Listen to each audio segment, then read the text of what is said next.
கர்த்தருடைய பரிசுத்த நாமத்திற்கு ஸ்தோத்திரம். Giving God. இன்னைக்கு 16வது 11 தலைப்பை நம்ம தியானிக்க இருக்கிறோம். ஜெபத்தோடு இந்த செய்திக்குள்ளே கடந்து செல்வோம்.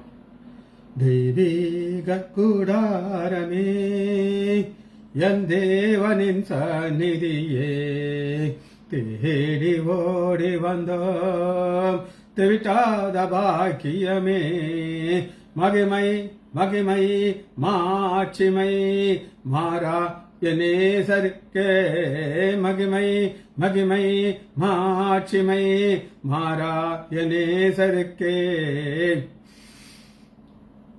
ஈசோப்பினால் கழுவாம் இன்றே சுத்தமாவோம், ஈசோப்பினால் கழுவாம் இன்றே சுத்தமாவோம். மகா பரிசுத்த கூடாரத்திற்குள் மகிமையில் நுழைந்து விட்டோம். மகிமை மகிமை மாட்சிமை மாறா எனேசருக்கே, மகிமை மகிமை மாட்சிமை மாறா எனேசருக்கே. ஹல்லேலூயா. நன்றி ராஜா. ஊரபர ரகசகலவனபரபா. நன்றி ராஜா. அப்பாவும் சமூகத்தேன் அப்பங்கள் நாங்களையா, அப்பாவும் சமூகத்தேன் அப்பங்கள் நாங்களலையா, எப்போதும் பம் திரு பாதம் அமர்ந்திட ஏங்கி தவிக்கிறோம், எப்போதும் பம் திரு பாதம் அமர்ந்திட ஏங்கி தவிக்கிறோம். மகிமை மகிமை மாட்சிமை மாறா எனேசருக்கே, மகிமை மகிமை மாட்சிமை மாறா எனேசருக்கே. இயேசுவின் நாமத்தினாலே ஜெபங்கள் பிதாவே, ஆமீன். கர்த்தருடைய பரிசுத்த நாமத்திற்கு ஸ்தோத்திரம். லீலா பிரைஸ் லார்ட், ஜானகி அம்மாள் பிரைஸ் லார்ட், நாகரத்னம் அம்மாள் praise lord, Arokiaraj brother praise lord. நம்ம ஒரு தொடர் செய்தியை தியானித்துக் கொண்டிருக்கிறோம். இன்னைக்கு நம்ம என்ன தியானிக்க இருக்கிறோம் அப்படின்னு கேட்டீங்கன்னா, புதிய திசை. போன பார்த்தோம், புதிய பெயர், நம்மள ஒரு மறுரூபமாக்குகிறார், சேஞ்ச், அதை நம்ம பார்த்தோம். இன்னைக்கு புதிய திசை, நியூ டைரக்ஷன். இது எங்க இருந்து ஆரம்பிக்குது அப்படின்னு கேட்டீங்கன்னா, ஆதியாகமம் 13வது அதிகாரம் 9வது வசனம். நம்ம எல்லாருக்கும் தெரியும், ஆபிரகாம் லோத் 2 பேருக்கும் செல்வம் பெருகி பெருகி பெருகி அத பூமி தாங்க முடியாத அளவுக்கு பழகி பெருகிருச்சு. இந்த நேரத்தில் பிரச்சனை, 2 பேருடைய மேய்ப்பர்களுக்கும் பிரச்சனை இருக்கு.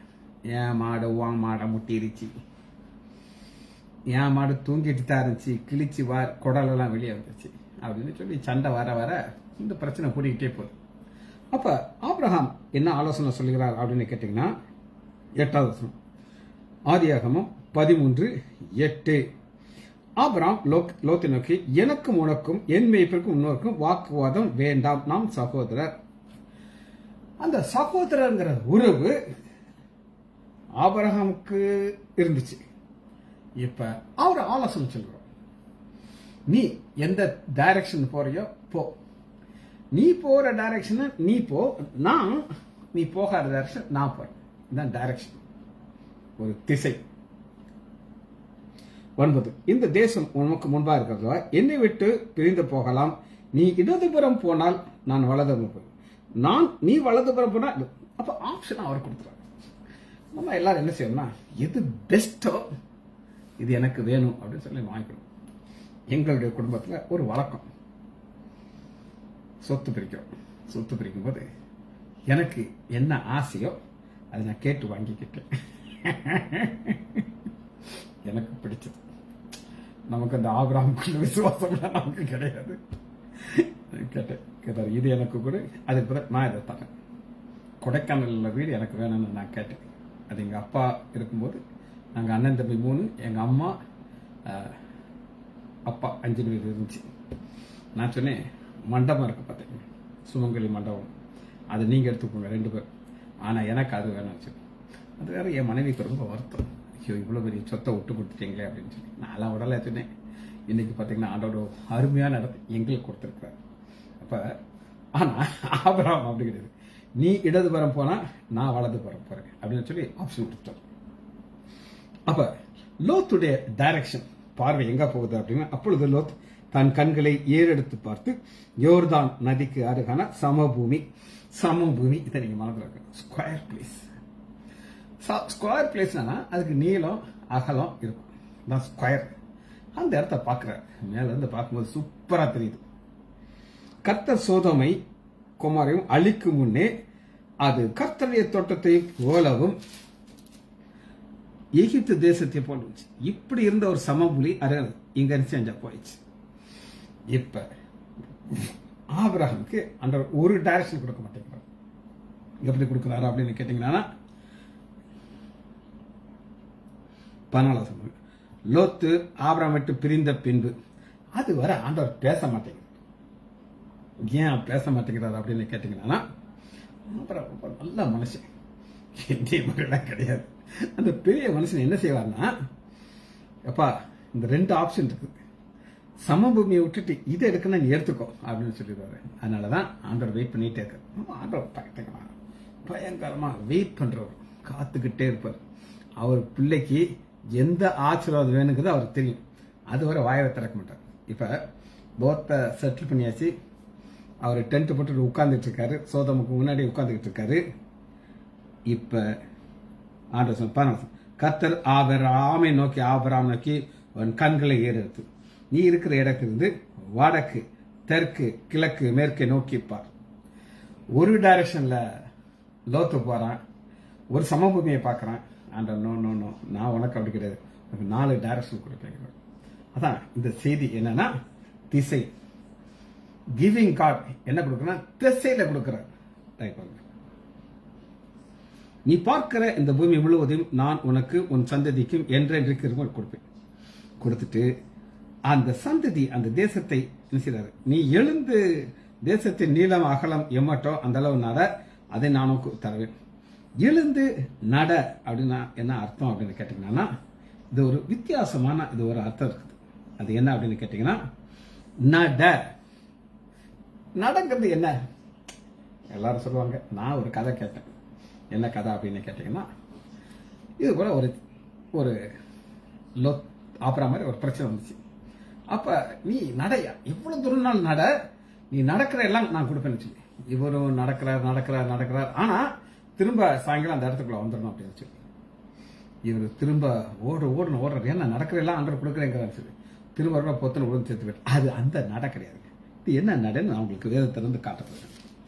ஆதியாகமம் 17வது அதிகாரம் 1 வசனத்துல, அப்பொழுது ஆபிரகாம் 99 வயதான பொழுது கர்த்தர் ஆபிரகாமுக்கு தரிசனமாகி, நான் சர்வ வல்லமையுள்ளவன், நீ எனக்கு முன்பாக நடந்து உத்தம். இது வாக்கிங் வித் காட், நடக்கிறது. இது இந்த லெஃப்ட் ரைட் போட்டு நடக்கிறது கிடையாது. இது என்ன நான் உங்களுக்கு சொல்றேன். நடக்கிறதுங்கிறது இது இருதயத்துல உருவாகுங்க. இப்ப இந்த செய்தி நான் உங்களுக்கு ப்ரிப்பேர் பண்ணி வச்சாச்சு. இது எங்க இருந்துச்சு? என் இருதயத்தில். இது உங்களுக்கு நான் கொடுக்குற வர எனக்குள்ள ஒரு டென்ஷன் இருந்துகிட்டே இருக்கு. திங்கக்கிழமை நிறைய பேஷண்ட், அத்தனை பேஷண்ட்டையும் பார்த்துட்டு கரெக்டாக ஷார்ப்பாக 7 மணிக்கு நாங்கள் என் ஆஸ்பத்திரி விட்டுருவேன். இங்கே வந்து ஒரு வாஷ் எடுத்துட்டு ஒரு 5 மினிட்ஸ் ரிலாக்ஸ் பண்ணிட்டு இதை சொல்ல ஆகும். இதெல்லாம் இருதயத்தில் நடக்குது. நான் ரட்சிக்கப்படுறதுக்கு முன்னாடி அது வேற நடந்துக்கிட்டு, அது இப்போ நமக்கு தேவையில்லை. ஆனால் இப்போ நடக்கிறது இந்த நடையத்தான் ஆண்டவர் சொல்லுகிறாரு. நீ எழுந்து தேசம் நீளம் அகலம் எம்மட்டோ நீ அந்த அளவு நட, நான் உனக்கு அதை தருவேங்கிறார். சரி, இத ஆண்டவர் இன்னும் கொஞ்சம் விளக்கமாக சொல்லுகிறார். 15வது அதிகாரம் 18. அந்நாளிலே கர்த்தர் ஆபிரகாமுடன் உடன்படிக்கை பண்ணி எகிப்து நதி தொடங்கி ஆய்பிராத் நதி எனும் பெரிய நதி மட்டும். அப்ப இங்க 2 நதிகளுக்கு ஊடால உள்ள இடத்தை ஆண்டவர் கொடுக்கிறார். இப்ப உங்களுக்கு ஒரு சில சரித்திரத்தமும் சொல்லியிருக்கேன், திரும்ப நான் உங்களுக்கு சொல்றேன். 2வது உலக போர் முடியுது. அப்ப வைஸ் மேன் அப்படின்னு சொல்லி ஒரு பயங்கரமான ஒரு சயின்டிஸ்ட், இங்கிலாந்து தேசம் தோற்று கொண்டிருக்கு. இங்கிலாந்து தேசம் தோத்துக்கிட்டு இருக்கும்போது இவர் என்ன செய்யறாரு அப்படின்னு கேட்டீங்கன்னா, மக்காச்சோளத்திலிருந்து ஒரு வெடி மருந்து கண்டுபிடிக்கிறார். கண்டுபிடிச்சு அவர் சொல்றாரு, நான் ஒரு 4 இடம் நான் காட்டுறேன், அங்க இந்த மாதிரி ஃபேக்டரி போட்டு ஃபாஸ்டா ஆரம்பிச்சா உங்களுக்கு உங்களுக்கு தேவையானதை நான் உங்களுக்கு கொடுத்துருவேன் அப்படின்னு சொல்லி கடன வேலை நடக்குது. மக்கள் சொன்னா அவங்களுடைய பேசிக் இது அள்ளி கொண்டுறாங்க. வேலை நடந்துகிட்டே இருக்கு. இப்ப தோக்க வேண்டிய இங்கிலாந்து ஜெயிச்சிச்சு. அப்ப அந்த பிரைம் மினிஸ்டர் இந்த வாய்ஸ் மேன் அவரை கூப்பிட்டு சொல்றாரு, உனக்கு என்ன வேணும் நான் தரேங்கிறார். அவர் சொல்றாரு, அப்ப இவங்க இந்த நம்ம பார்க்குற இப்ப இருக்கிற இஸ்ரேல் தேசம் அது இவருடைய கண்ட்ரோல் இருந்துச்சு. இவங்க ஜெயிச்சிட்டாங்க. எங்களுக்கு இந்த தேசத்தை கொடுக்கும். இதுதான் எங்களுக்கு தேவை. இந்த பார்டருக்குள்ள எங்களுக்கு வேணும்னு சொல்லி அப்ப அரேபியர்கள் அங்க இருந்துகிட்டு இருக்காங்க. அவங்கள துரத்துறது கஷ்டமா இருந்துச்சு. இப்போ ஒரு ஆலோசனை சொன்னாங்க, உங்களுக்கு ஆப்பிரிக்காவை நான் கொடுத்துருவோம். ஆப்பிரிக்காவை நீங்க எடுத்துக்கோங்க. அங்க நிறைய வைரமெல்லாம் வருதுக்கு, நீங்க அதை அனுபவிக்கலாம் அப்படின்னு சொல்லி இவர் நோ அப்படின்ட்டார். எந்த ஆபிரகாம் ஆண்டவர் திசையை காட்டினார் அதான் எங்களுக்கு வேணும் சொல்லி இன்னைக்கு இருக்கிற இஸ்ரேல் அதே தான். பாருங்க, ஆண்டவர் ஆபிரகாமுக்கு டைரக்ஷனை காட்டினாரு, ஆபிரகாம் அதில் நடந்தாரு, அதை அவர் பெற்றுக்கொண்டு கிடைச்சார். சரி, இரண்டாவதாக ஒரு நபரை பார்க்க போயிடும். இது யார் பார்ப்போமா? ஆதியாகமம் 28வது அதிகாரம் 14வது. சரி, முதல் உங்களுக்கு பேக்ரவுண்ட் சொல்லு. யாக்கோபு அண்ணனை ஏமாத்திட்டார். ஏசா மாதிரி ட்ரெஸ்ஸை போட்டுட்டு அப்பாட்ட இருந்து அத்தனை ஆசிரியர் வாங்கிட்டார். இவரு அப்பா சொன்னாரு, நான் சாக போறதுக்கு முன்னாடி எனக்கு நாக்கு ருசியா எனக்கு சாப்பாடு செஞ்சு கொடுன்னு சொல்லி. அம்மா சொல்லிச்சு, நீ அப்பாக்கு எந்த சாப்பாடு ரொம்ப பிடிக்கும்னு தெரியும், நான் செஞ்சு கொடுக்குறேன், நீ ஆசிரத்தை வாங்கிக்கிற சொல்லி. யாக்கோபு பயப்படுறாரு, ஐயோ கண்டுபிடிச்சா சாபம் போட்டுருவாரே அப்படின்னு சொல்லி. வந்தா அது ஏன் மேல வரட்டும்னு சொல்லி அம்மா அனுப்பி விட்டுருச்சு. இப்ப ஆசிரத்தெல்லாம் வாங்கியாச்சு. இப்ப ஏசா உண்மையிலேயே போய் வேட்டக்கறி செஞ்சு சமைச்சு அப்பா கொண்டாடுறாரு. என்னப்பா ஏசாவா நீயே? யாக்கோபு அவன் தம்பி ஏமாத்தி எல்லாத்தையும் வாங்கிட்டு போயிட்டானாப்பா, நான் என்னப்பா செய்யறது அப்படிங்கிறாரு. கோவம் வந்துருச்சு. ஏற்கனவே ஒரு என்னை ஏமாத்தி போட்டான், அது ஏமாத்தலன்னு வச்சுக்கோங்களேன். அன்னைக்கு என்னுடைய சிரேஷ்ட புத்திரத்தை வாங்கிட்டான், இப்ப இதையும் வாங்கிட்டானா அப்படின்னு சொல்லி அவர் ஒரு முடிவுக்கு வர்றாரு, நான் அவனை கொல்லுவேன் அப்படின்னு சொல்லி. அப்ப அம்மா என்ன சொல்றாங்க அப்படின்னு கேட்டீங்கன்னா 27:43 அம்மா ஒரு டைரக்ஷனை காட்டுறாங்க. அது என்ன டைரக்ஷனா, என் மகனே நான் சொல்லுவதை கேள், நீ புறப்பட்டு ஆரானில் இருக்கிற என் சகோதரன் இல்ல ஆரான், இவர் நீ எந்த டைரக்ஷன் ஆரான் எந்த திசையில இருக்கு அந்த பக்கம் ஓடுறாரு. இவர் என்ன செய்யறாரு, அந்த திசையை நோக்கி ஓடுறாரு, உயிருக்கு பயந்து ஓடுறாரு. அப்படி ஓடிக்கொண்டு இருக்கும்போது ஆண்டவர் என்ன செய்யறாரு அப்படின்னு கேட்டீங்கன்னா 13வது வசனம் 28:13 நீ போற டைரக்ஷன் நீ கேட்கறல, நான் உனக்கு என்ன டைரக்ஷன் கொடுப்பேன் அப்படின்னு கேட்டீங்கன்னா, அதற்கு மேலாக கர்த்தர் என்று நான் உன் தகப்பனாகிய ஆபிரகாம் தேவன் ஈசாக்கு தேவ கர்த்தர், நீ படுத்துக்கிற பூமி உனக்கு சந்ததி, உனக்கும் சந்ததி. இந்த பூமியை தாண்டிட்டாரு. இன்னைக்கு கூட அவங்க தான் இருக்காங்க. அடுத்து பாருங்க, உன் சந்ததி பூமியின் தூளுக்கு, நீ மேற்கு கிழக்கு வடக்கு தெற்கு பரம்போய். நீ ஒரு டைரக்ஷன்ல போயிட்டு இருக்க, உங்க மாமா லாபான் வீட்டை நோக்கி ஓடிட்டு இருக்க, இருக்கட்டும் அது போ, ஆனா நான் ஒன்றும் கிடையாது, ஃபுல்லா எல்லாத்தையும் தருவேன் அப்படின்னு சொல்லிட்டு ஒரு அக்ரிமெண்ட் வராங்க. அது என்ன அக்ரிமெண்ட் அப்படின்னு கேட்டீங்கன்னா 15 வருஷத்துல ஆண்டவர் ஒரு வாக்கு கொடுக்கிறார். என்ன கொடுக்கிறான்னா, நான் உன்னோடு இருந்து நீ போகிற இடத்துல உன்னை காத்து ஃபர்ஸ்ட் நான் உன்னை பாதுகாப்பேங்கிறார். இதே லாபான் நீ போறல அவன் உன்னைய கொல்ல வரான், அப்ப நான் தான் உன்னைய காப்பேங்கிறான். ஆண்டவருடைய ஒரு ஸ்பெஷல் காரியம் என்ன அப்படின்னு கேட்டீங்கன்னா, நீங்க ஒண்ணு கேட்பீங்க, அவர் இன்னொன்னு சேர்த்து கொடுப்பாரு போனஸா. இப்ப இஸ்ரேல் மக்கள் எகிப்துல அடிமையா இருக்கிறாங்க. அவங்க கதறி கதறி கதறி அழுகிறாங்க, ஆண்டவரே எங்களுக்கு விடுதலை தாங்க விடுதலை தாங்க. அவர் சொல்றாரு, விடுதலை கொடுப்பேன், ஆனா விடுதலை கிடைச்சானா நீங்க போய் சேர முடியாது. உங்களுக்கு விடுதலை கொடுக்கறது மாத்திரமல்ல, பாலும் தேனும் ஓடுறது நான் உங்களை கூட்டு போய் சேர்ப்பேங்கிறாரு. இது போனஸ் ஆகும். அது கூட எங்கேயும் பார்க்கணும். பார்ப்போமா, உன்னை திரும்ப வர பண்ணுவேன் இந்த தேசத்துக்கு திரும்ப. இந்த ரிட்டர்ன் ஆகுது ரொம்ப ரொம்ப கஷ்டமான ஒரு காரியம். ஏன் அப்படின்னு கேட்டீங்கன்னா, அத்தனை ஆபத்துகள் நிறைந்த இடத்துல இருந்து திரும்ப வர முடியாம அத்தனை பேர் போயிடுவாங்க. ஆனாலும் ஆண்டவன் செய்து கொண்டு வருவார், உன்னை கைவிடுவதில்லை என்றார். யாக்கோபு நித்திரை தெளிந்து விழித்த பொழுது மெய்யாகவே கர்த்தர் இந்த ஸ்தலத்தில் இருக்கிறார். இந்த ஸ்தலத்தில் இருக்காரு எப்படி தெரியும் அப்படின்னு கேட்டீங்கன்னா, ஓடி வர்றாரு, பார்த்தாரு, கையில ஒரு கோல் மட்டும் வச்சிருக்கிறாரு, ஒரு கல் இருக்கு, அந்த கல்லில் எடுத்து படுக்கிறார். கல்லில் இருக்கிற இடத்துலதான் ஆண்டவர் இருக்கிறார். எப்ப தெரியும்னா ஒரு நித்திரை ஒரு யாக்கோபின் ஏணி. இந்த ஏணி எங்க இருந்து ஆரம்பிக்குதுன்னா இவர் படுத்திருக்கிற கல்லுல இருந்து கர்த்தர் மேல இருந்து இவரை பார்க்கிறார். இந்த ஏணியை பார்த்து ஒரு வாக்குத்தத்தத்தை கிடைச்சிச்சு, நான் உன்னோட கூட இருப்பேன்ட்டார். போதும், எனக்கு ஒரு நிச்சயம் இருக்குன்னு சொல்லி அப்புறம் தூணாக நிறுத்திட்டு இவர் என்ன சொல்லுகிறாரு அப்படின்னு கேட்டீங்கன்னா, என்னை என் தகப்பன் வீட்டுக்கு சமாதானம் திரும்ப வரப்போனா கர்த்தர் எனக்கு தேவனாக இங்க தாங்க லேசா இடிக்கும். ஆனா அவருக்கு தெரிஞ்சது அதான். சரி, இது ஒரு டைரக்ஷன். இந்த டைரக்ஷன்ல யார் போறா? யாக்கோபு போறா.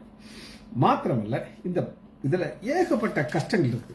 அந்த கஷ்டத்துல எப்படி அவர் பார்க்கிறார் அப்படின்னு கேட்டீங்கன்னா, பாருங்க, இதே லாபான் தீங்கு செய்ய வர்றார். பாருங்க, 31வது அதிகாரம் 51. பின்பு லாபான் யாக்கோபை நோக்கி, லாபான் தான் பேசுறார். இது என்னன்னா, நான் இங்க வரக்கூடாது, நீங்க வரக்கூடாது. எப்பவும் பாத்தீங்கன்னாங்க நமக்கு ஒரு பிரச்சனை வந்துருச்சு, ஆனா இது திரும்ப மேற்கொண்டு உனக்கு தொடராது, இதுக்கு இந்த குவியல் தான் சாட்சி அப்படின்னு வச்சுட்டு, ஆபிரகாமின் தேவன் நாகாரின் தேவனுமா இருக்கிற அவருடைய பிதாக்களின் தேவனா இருக்கிறவர் நமக்கு நடுவே இருந்து நியாயம் தீர்ப்பார். அப்பொழுது என் தகப்பனாகிய ஈசாக்கின் பாபிலோனில் ஆணையிட்டார். அப்படி பண்ணிட்டு போஜனம் பண்றார்கள். லாபான் புறப்பட்டு தன்னடத்து, ஆனா திரும்ப வர முடியாது. இது ஒரு டைரக்ஷன். சரி, இன்னொரு டைரக்ஷன் நான் உங்களுக்கு காட்டுறேன். இப்ப புதிய ஏற்பாட்டுக்குள்ள வருவோம்.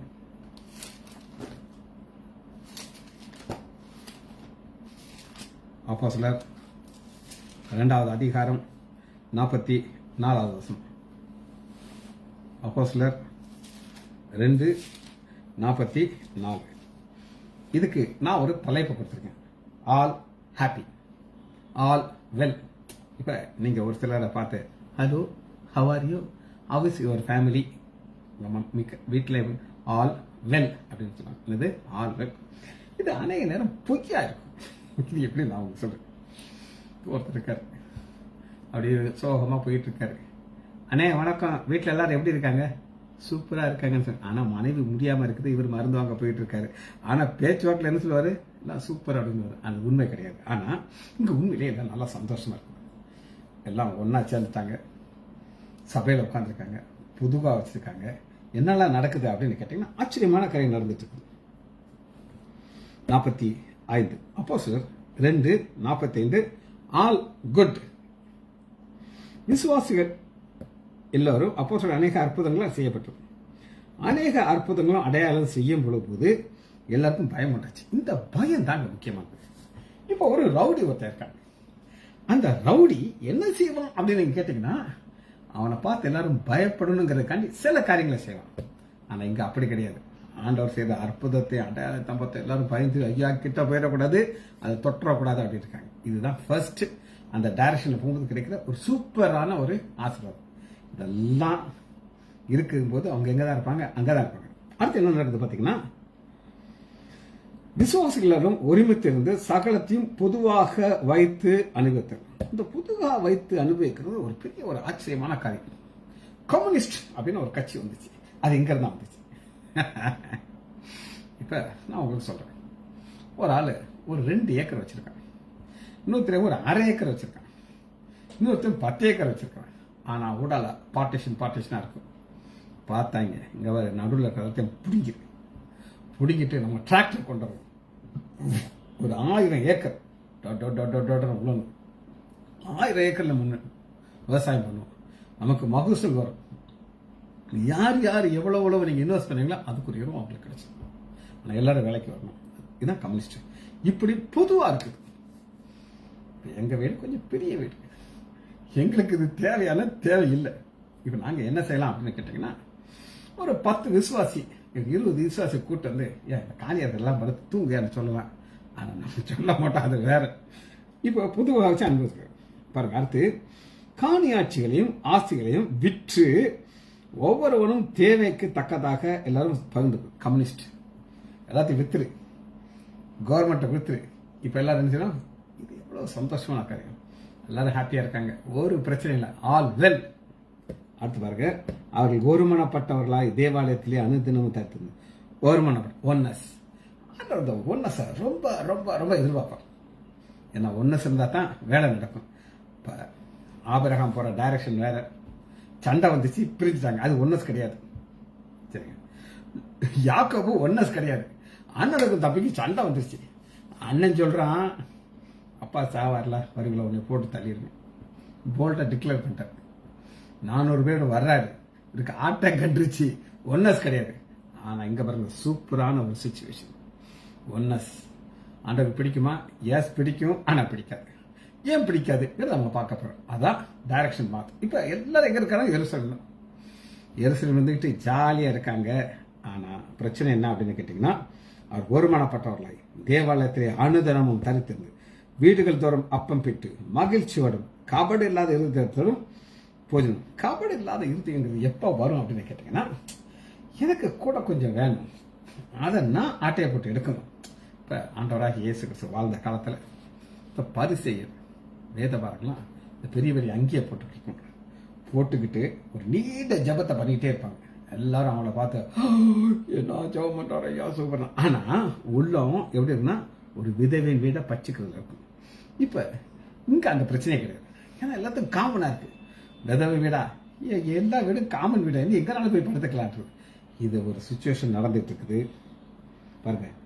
தேவனை துதித்து என்ன சந்தோஷம், அன்றவர் சந்தோஷப்படுவாரா? யார் சந்தோஷப்படுவார்?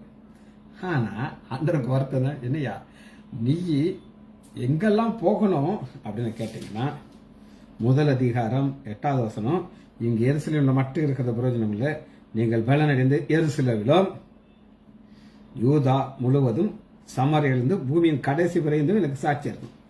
ஆனால் இந்த வண்டி எங்கே ஸ்டக் ஆயிடுச்சு? எருசலேமில் ஸ்டக் ஆயிடுச்சு, போக மாட்டேன். ஆண்டவர் பார்த்தாரு, என்னையா உனக்கு நான் புது டைரக்ஷன் கொடுக்குறேன் அப்படின்ட்டு. அந்த டைரக்ஷன் எப்படி கூப்பிடுறாங்க அப்படின்னு கேட்டிங்கன்னா, 8வது அதிகாரம் 1 வசனம், நீ இங்கே யாருக்கு உட்காந்துட்டு இருக்க, நான் ஒரு பிரச்சனையை உண்டாக்குறேன்னு சொல்லி ஆனை கொலை இது தேவனால வர பிரச்சனை. எருசலேமில் உண்டான சபைக்கு மிகுந்த துன்பம் உண்டாயிடுச்சு. அப்போஸ்தலர்களை தவிர யாவரும் யூதேயா சமாரியா தேசம் சிதறி போறாங்க. டைரக்ஷன் இது புதிய டைரக்ஷன். இப்போ போகும்போது சோகமாக போயிருப்பாங்க. அப்படிதானே, எங்களுக்கு நல்லா ஆசீர்வாதம் தெரியுமா, இதெல்லாம் எங்கள் ஆசீர்வாதிச்சு இப்போ பாருங்க நாங்கள் சிதறி அடிச்சுட்டு போகிறோங்கிறாங்க. ஆனால் நடக்கிறது என்ன அப்படின்னு கேட்டிங்கன்னா, 4 அப்போஸ்தலர் 8:4 டைரக்ஷன், புதிய டைரக்ஷன். இது கிழக்கு மேற்கு வடக்கு எல்லா டைரக்ஷனும் போகிறாங்க.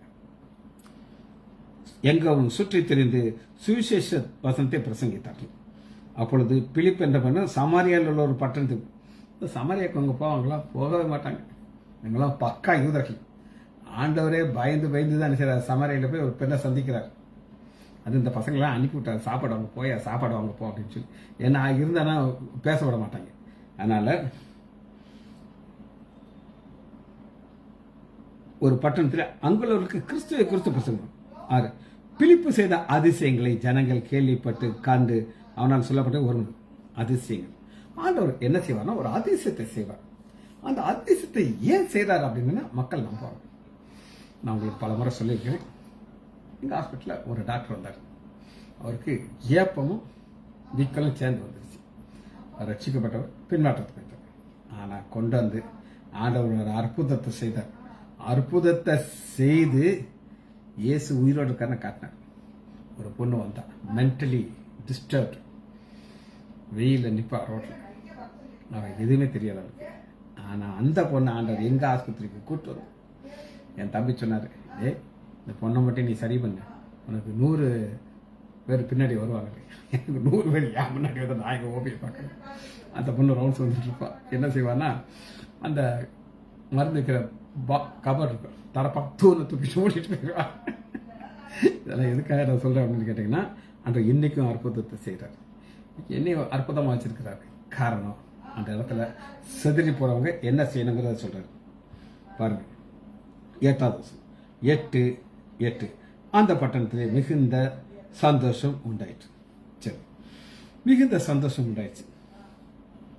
கடைசியாக ஒரு காரியத்தை பார்த்து நான் அதை முடிக்கிறேன். ஒரு டைரக்ஷன். அது என்ன டைரக்ஷன்? அப்போஸ்தலர் 8வது அதிகாரம் 25 இவ்விதமாக அவர்கள் கர்த்தருடைய வசனம் சாட்சியாக அறிவித்தார்கள். இப்ப சொன்ன பின்பு சமாரியாவுடைய அநேக கிராமங்களை சுவிசேஷத்தை அறிவிச்சுட்டு இயேசு நமக்கு திரும்பி வர்றோம். ரிட்டர்ன் வந்தாச்சு.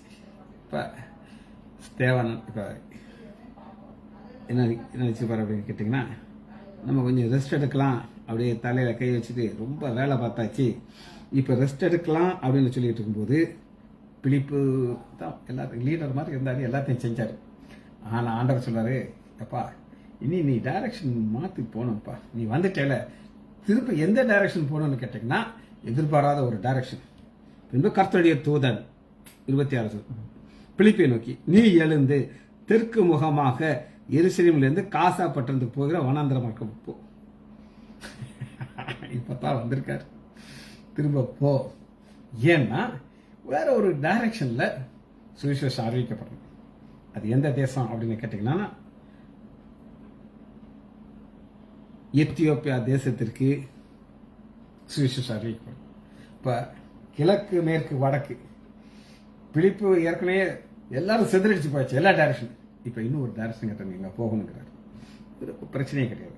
அப்ப ஊருக்கு திரும்பி வந்த பொழுது தன் ரதத்திலே உட்கார்ந்து ஏசாயா தீர்க்கதரிசி வாசிக்கிறார்.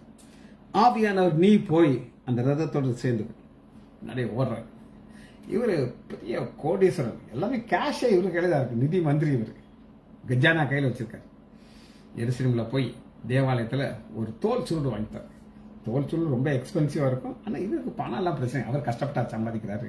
அதை ஏசாயா வாசிட்டு இருக்காரு, பின்னாடியே ஓடுறாரு.